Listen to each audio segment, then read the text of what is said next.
السلام علیکم سامعین، جاوید چودھری کا کالم ٹرانسپورٹ سسٹم۔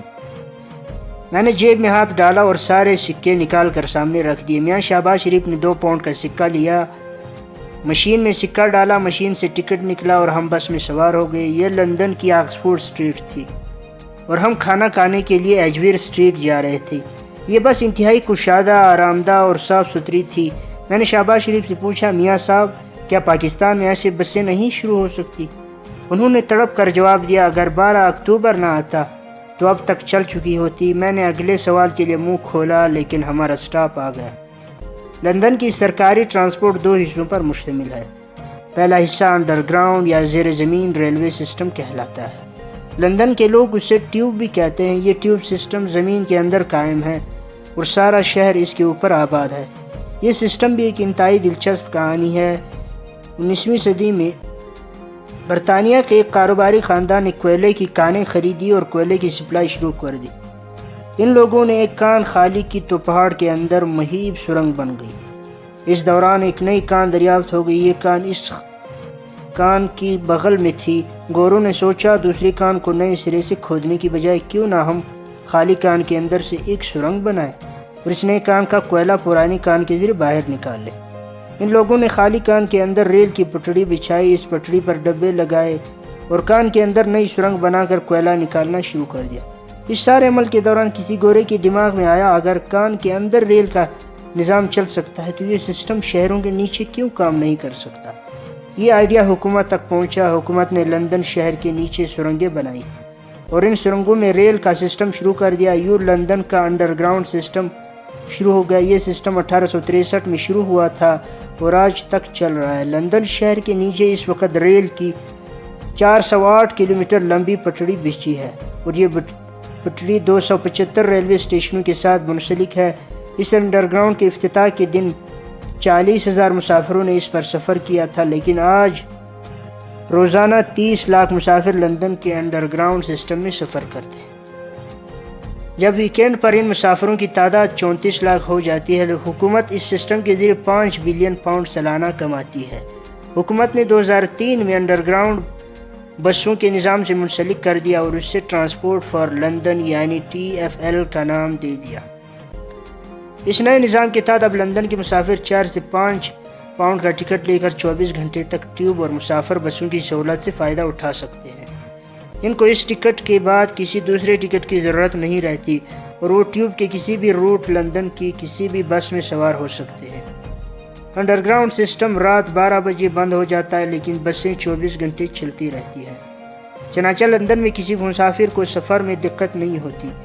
یہ ٹرانسپورٹ سسٹم اتنا خوبصورت، آرام دہ اور وقت کا پابند ہے کہ لندن کے 98% لوگ اسے ذاتی سواری پر فوقیت دیتے ہیں۔ لندن کے لوگوں کا خیال ہے اگر آپ نے وقت پر پہنچنا ہے تو آپ کو 2 لاکھ پاؤنڈ کی ذاتی گاڑی کے بجائے 4 پاؤنڈ کے ٹکٹ پر انحصار کرنا چاہیے۔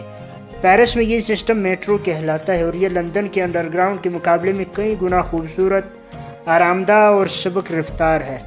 پیرس کا میٹرو سسٹم 1900 میں بنا اور دوسری جنگ عظیم کے دوران اس میں بڑے پیمانے پر توسیع ہوئی۔ پیرس کا میٹرو سسٹم 16 لائنوں، 298 اسٹیشنوں اور 282 سٹاپس پر مشتمل ہے۔ اس کی لمبائی 213 کلومیٹر ہے اور اس پر 45 لاکھ لوگ روزانہ جبکہ 1 ارب 3 کروڑ 65 لاکھ مسافر سالانہ سفر کرتے ہیں۔ دنیا کا سب سے بڑا انڈر گراؤنڈ اسٹیشن بھی پیرس میں ہے۔ فرانس کی حکومت نے پچھلے سال میٹرو کی لائن نمبر 14 پر آٹومیٹک ٹرین شروع کی۔ یہ ٹرین ڈرائیور کے بغیر چلتی ہے اور مکمل طور پر آٹومیٹک ہے۔ حکومت اگلے سال تک سارے میٹرو سسٹم کو آٹومیٹک کرنے کا منصوبہ بنا رہی ہے۔ یہ نظام امریکہ میں بھی موجود ہے۔ امریکہ میں اسے سب وے کہا جاتا ہے اور یہ سب وے امریکہ کے 12 بڑے شہروں میں قائم ہے، جبکہ ان میں نیو یارک، فلیڈلفیا اور بوسٹن کی سب وے زیادہ مشہور ہے۔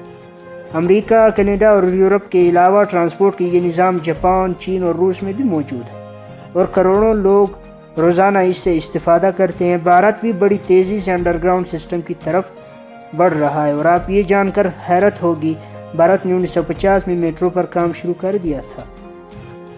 بھارت کی پہلی میٹرو 1972 میں کلکتہ میں شروع ہوئی اور 1995 میں مکمل ہو گئی۔ اس وقت دہلی، بنگلور اور چنئی میں بھی میٹرو پر کام جاری ہے، جبکہ دہلی کی میٹرو کے چند سیکشن مسافروں کے لیے کھول دیے گئے ہیں۔ پاکستان کے شہری جب ملک سے باہر جاتے ہیں تو وہاں کے میٹرو، انڈر گراؤنڈ یا سب ویز سسٹم میں سفر کرتے ہیں یا لوگ ان کی بسوں اور ٹیکسیوں میں بیٹھتے ہیں تو انہیں اپنی پسماندگی اور حکومتی ویژن پر افسوس ہوتا ہے۔ آپ کو شاید یہ جان کر حیرانی ہوگی، اسلام آباد دنیا کا چوتھا دارالحکومت ہے جس میں پبلک ٹرانسپورٹ سسٹم موجود نہیں، جبکہ پاکستان کے کسی بھی شہر میں یورپ جیسی ٹرانسپورٹ دستیاب نہیں۔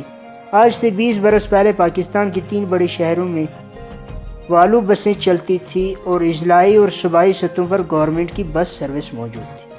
اسے عرف عام میں جی ٹی ایس کہا جاتا تھا، لیکن بدقسمتی سے یہ نظام بھی دم توڑ گیا اور سرکاری اہلکاروں نے ان بسوں کو ٹکڑے ٹکڑے کر کے کباڑیوں کے ہاتھوں بیچ ڈالا۔ راولپنڈی میں 2000 میں وارن کے نام سے ایک پرائیویٹ بس سروس شروع ہوئی تھی، لیکن اسے بھی سیاست کھا گئی۔ یوں راولپنڈی اسلام آباد کے لاکھوں مسافر ویگنوں تک محدود ہو کر رہ گئی۔ اگر ہم ٹرانسپورٹ کے مسئلے کو قومی سطح پر دیکھیں تو ہمیں پورا ملک پبلک ٹرانسپورٹ کے شدید بحران کا شکار نظر آئے گا۔ پاکستان میں ایک اندازے کے مطابق روزانہ 2.5 کروڑ لوگ اندرون اور بیرون شہر سفر کرتے ہیں اور ان میں صرف 10% لوگ ذاتی سواری کے مالک ہیں۔ لیکن آپ ذرا تصور کیجئے باقی لوگ کیسے سفر کرتے ہوں گے اور دوران سفر ان کی حالت کیا ہوتی ہوگی۔ پاکستان کی بسیں، ویگنیں اور ٹیکسیاں بھی سفر کے قابل نہیں۔ ان کی نشستیں انتہائی خستہ، شیشے ٹوٹے ہوئے اور پوری بس پوری ویگن میں خاک اڑ رہی ہوتی ہے۔ اس کے علاوہ مسافر بھی اوپر تلے ٹھونس دیے جاتے ہیں۔ چنانچہ جب مسافر پرائیویٹ ٹرانسپورٹ سے باہر نکلتے ہیں تو ان کے کپڑے پھٹ چکے ہوتے ہیں اور بال بکھرے ہوئے، لہٰذا وہ اس حلیے میں دفتر نہیں جا سکتے۔ یہ ٹرانسپورٹ سسٹم وقت کا پابند بھی نہیں۔ ٹرانسپورٹ کے مالکان کسی ضابطہ اخلاق کے پابند نہیں، ان کی اپنی ہی ٹائمنگ ہوتی ہے اور جب تک ان کی بس یا ویگن پائیدان تک بھر نہیں جاتی یہ لوگ گاڑی کو حرکت نہیں دیتے، اور اگر بس چل پڑے تو بھی یہ لوگ 10 قدم پر نئے مسافر کے لیے گاڑی روک دیتے ہیں۔ چنانچہ وقت کا پابند شخص یا ایمرجنسی میں سفر کرنے والا کوئی مسافر بسوں اور ویگنوں پر سفر نہیں کرتا۔ لہٰذا پبلک ٹرانسپورٹ سسٹم ملکوں کی ترقی اور شہریوں کی عزت نفس کے لیے انتہائی ضروری ہے۔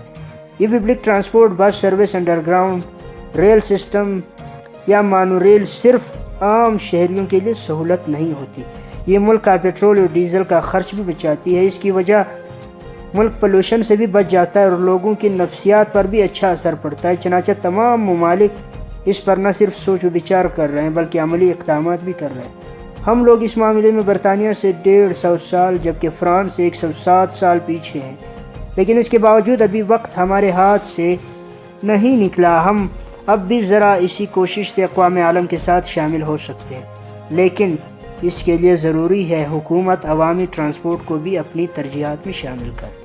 میں نے بس سے اترتے ہوئے میاں شہباز شریف سے پوچھا، اگر آپ کو دوبارہ اقتدار کا موقع ملا تو آپ پاکستان میں یہ نظام شروع کریں گے؟ میاں صاحب نے مسکرا کر جواب دیا، میں جب سے لندن آیا ہوں میں نے ہمیشہ ٹیوب اور بس میں سفر کیا۔ میں روزانہ اس سسٹم کا مطالعہ کرتا ہوں۔ چنانچہ آپ لکھ لیں، اگر اللہ تعالیٰ نے مجھے دوبارہ موقع دیا تو میں تمام بڑے شہروں میں ٹرانسپورٹ کا یہ نظام شروع کرا دوں گا۔ میں لوگوں کو سفر کا ایک باعزت ذریعہ فراہم کروں گا۔